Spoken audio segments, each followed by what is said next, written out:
বাঙালিদের কাছে মিষ্টি মানেই রসগোল্লা। রসগোল্লা আমাদের কাছে একটা ইমোশন। আর আজ সেই রসগোল্লা কীভাবে বানাতে হয় সেই রেসিপি আপনাদের সাথে শেয়ার করব। এখানে বেশ খানিকটা ছানা নিয়ে সেটা মেখে নেওয়া হচ্ছে সুন্দরভাবে। তারপর তাতে খানিকটা ময়দা দিয়ে আরও ভালো করে মিশিয়ে নিতে হবে বেশ খানিকক্ষণ ধরে।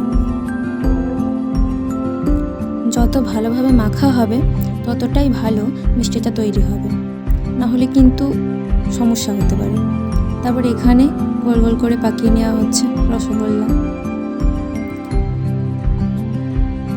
এদিকে চিনির রসও তৈরি রয়েছে। তারপর একটা একটা করে ছেড়ে দেওয়া হলো রসগোল্লাগুলি ফুটন্ত রসে। তারপর বেশ খানিকক্ষণ এটাকে রসের মধ্যে রেখে ফুটিয়ে নিতে হবে, যাতে রসগোল্লার মধ্যে খুব ভালোভাবে রসটা ঢুকে যায়।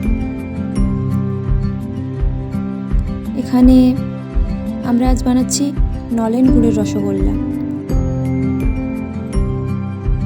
তারপর বেশ খানিকক্ষণ পর ঢাকাটা খুলে দেখছি রসগোল্লাগুলো বেশ সুন্দর ফুলে উঠেছে। তারপর রসগোল্লাগুলোর মধ্যে দেওয়া হচ্ছে নলেন গুড়।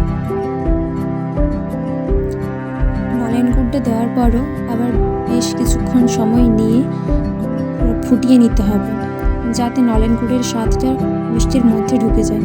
এভাবে তৈরি হয়ে গেল আমাদের নলেন গুড়ের রসগোল্লা।